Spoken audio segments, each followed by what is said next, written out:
Okay, so if the patient has an allergic reaction but is not hypotensive but is wheezing, basically it's the same thing, epinephrine. Epinephrine is a drug of choice for severe allergic reaction. Everybody needs to understand that. People get nervous about epinephrine. But for those who were around many, many years ago, before we've had albuterol, we used to use epinephrine every 5, 10, 15 minutes in asthmatics, routinely, even in older asthmatics. So it's really safe, particularly when it's given IM or sub-Q. For allergic reactions, we want to give an IM, and it's a safe drug to use, and you can even use it in older patients. So for their wheezing, give an albuterol treatment and give 0.3 cc's or milliliters of 1 to 1,000 epi, and give that and call the doc right away. If the patient has an allergic reaction that is only manifested by hives, urticaria, or pruritus, then start with Benadryl and famotidine and solumedrol. They're not going to turn that reaction around, but they're going to stop it from worsening. But then you need to get the doc involved too to make sure he or she doesn't want to give epinephrine as well, because the epinephrine actually reverses the reaction. It's the only one of the drugs that reverses the reaction. The other drugs are just to prevent it. So just for review, epinephrine reverses reaction. It's the most powerful drug, and it's really the one that turns things around in a life-threatening situation. The other drugs are to slow down any part of the reaction that's moving forward. In peds, it's 0.1 per kilo of Benadryl IV and solumedrol 1 per kilo IV. If they're in shock, it's all the things we just talked about, and get the doc there. And then we're going to give IV epi. It's on your protocol. This is something you'll have to look up every time because you cannot make a mistake with IV epi. Remember, it's the 1 to 10,000 epi that we give, not the 1 to 1,000 like we're giving IM. And we have to dilute that, and this is a pro-arrhythmogenic drug. It has to be given carefully. You need to look it up every time you give it IV. It's critically important, but this will save people's lives, even older patients with allergic reaction. Any questions? No. The next one is altered level of consciousness. And we see these people all the time. It's straightforward things. Get a CBC, a CMP, an AccuCheck. This is the most important thing. AccuCheck on every patient that's altered, whether it's seizure, coma, altered. Get an AccuCheck. It's a treatable form of being altered. And get the other levels, ammonia, troponin, drug screen if drugs are suspected, and get an EKG. Pretty straightforward, not a lot to do under these circumstances. The next is chest pain. You all are familiar with this. This is straightforward. You have to get an EKG within 10 minutes. That's a Joint Commission requirement. You immediately have to show that to the emergency doc, and what the emergency doc is looking for is a couple things. One, they want to see if there's a STEMI there, because if there's a STEMI, the clock is running, and we need to get that patient to the cath lab as soon as possible. Remember, door to balloon is 90 minutes or less. That's the standard. When they're RED, we need to get everything done in under 30 minutes, get the transfer done, and get them over to our cath lab as soon as possible. We're also looking with chest pain if there's an arrhythmia that needs to be addressed right away. So chest pain equals EKG in less than 10 minutes to the doc immediately. And of course, we're going to get chest film, we're going to get labs, CBC, Kimpel, and troponin. You're going to get a BNP checking for congestive heart failure only if the patient looks like they're in failure. So you're listening for crackles or congestion in their lungs, neck vein distension, or peripheral edema. And of course, put them on O2, monitor, and start a saline lock. The STEMI protocol is activated when there's a STEMI. That's straightforward. Everybody knows what to do. There's a protocol, and it basically runs through the physician and the unit secretary. We give nitroglycerin 1,150 sublingually. Be careful if the patient's got low blood pressure. You can drop it very, very quickly. And also be careful if they had any of the kind of products that may interact with the nitroglycerin, Cialis, those kind of drugs. They could cause hypotension that's very, very difficult to treat. And then if they have moderate to severe pain that's not relieved by nitroglycerin, start pain protocol on them. Of course, for nausea, Zofran is our go-to drug. So there's no significant changes here, I don't think, in any of our previous protocols. The idea is to be as efficient as possible to identify treatable situations, i.e. STEMI or arrhythmias, get the patient comfortable, and get the nitro and aspirin on board. Aspirin, remember, is a critical element. This is one of the core measures. Anybody with acute MI has to have aspirin within 48 hours. For us, within 24 hours. For us, that means that in the ED, we need to give it. Even if you have just a remote suspicion that the chest pain or the presentation could be acute coronary syndrome, we give aspirin. It's 4 81 milligram tablets to chew.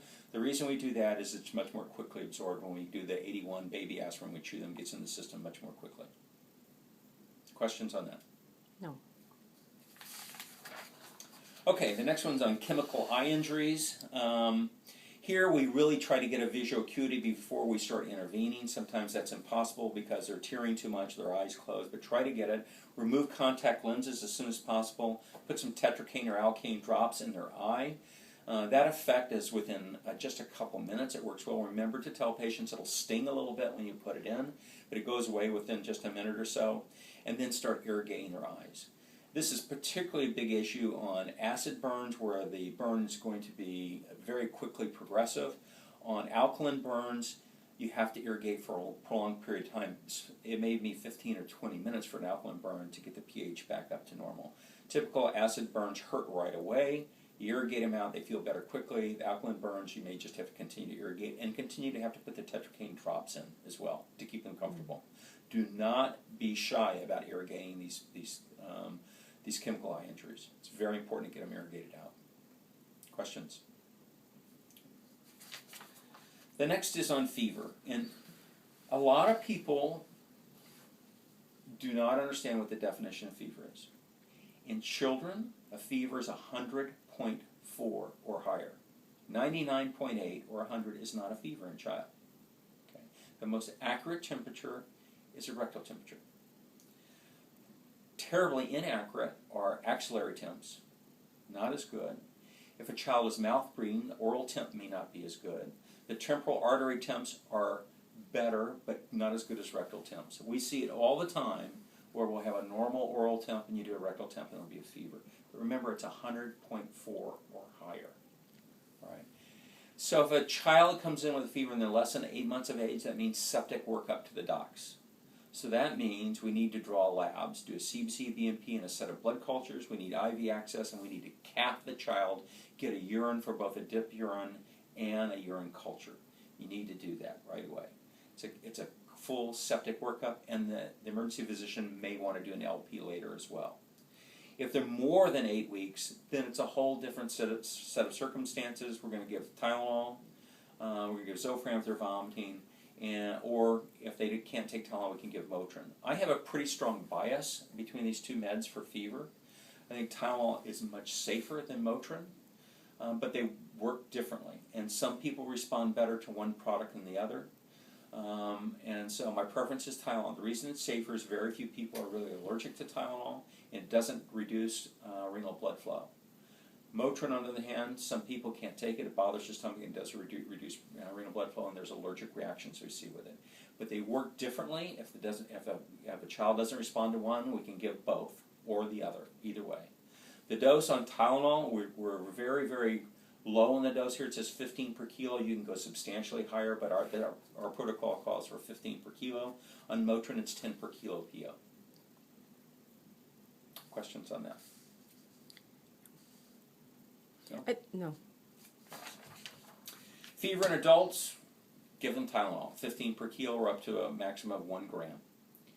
Or you can give Motrin as well. Again, same issues I have with Motrin in adults. There's people who are allergic to, if they're allergic to aspirin, consider them allergic to Motrin. Do not give them Motrin if they're allergic to aspirin or any of the NSAIDs like Aleve or Naproxen or any of the other things. If there's a fever in an adult, they're more than 65 with productive cough, start labs, CBC, BMP, and draw a set of blood culture. The physician may or may not order the blood culture after you have, depending on whether the patient meets certain criteria, but have it drawn and get it done because we're going to start antibiotics pretty quickly thereafter and we need to have the blood culture drawn. We also want to get a urine and we'll culture that if the dip urine's positive or the physician wants it in an EKG and a chest x-ray. So fever in adults, particularly in anybody over 8 weeks, so they're almost the same. Once you're over 8 weeks as a child into adults, it's pretty similar. Treat the fever and get labs started if indicated. But this is pretty straightforward stuff. Okay. Hypotension. Patient's hypotensive, I want you to call the doc. But here's the things you can get started. Start an IV, give a 250 cc bolus, and you can repeat that. Get the patient on a monitor, O2, get the EKG and all labs, just follow along in here, but get the doc involved right away. This is a sick patient, they need to be seen. This is not something that can be waiting for the physician to get over half an hour to an hour. Hypotensive patient, get them started. These are things you can start: lab, monitoring, EKG, chest x-ray, oxygen, and the fluid bolus.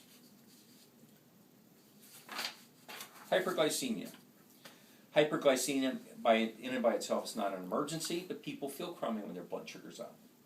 All right, they lose fluid very quickly because the high blood sugar causes an osmotic diuresis. They get dehydrated in a hurry. So one of the things we do to treat that is we start with anything that's over 300 in particular, give some fluids to correct their dehydration, but also that alone will lower the blood sugar.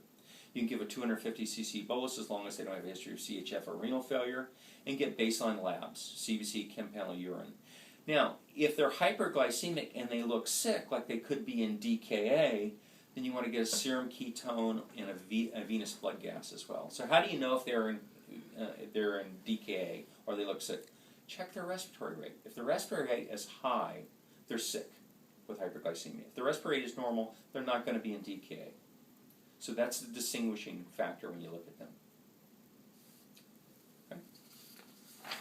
Next is hypoglycemia. Hypoglycemia is not good for you. You've all seen them come in a coma. For each minute that you're hypoglycemic, you're losing neurons in your brain. So you want to get that corrected as soon as possible. So anybody suspected it's hypoglycemic, get an acute check if it's low, and low means less than 70. You start a line, draw your labs, and give an AMP at D50 right away. You want to get the blood sugar up, and once it's up, they'll wake up.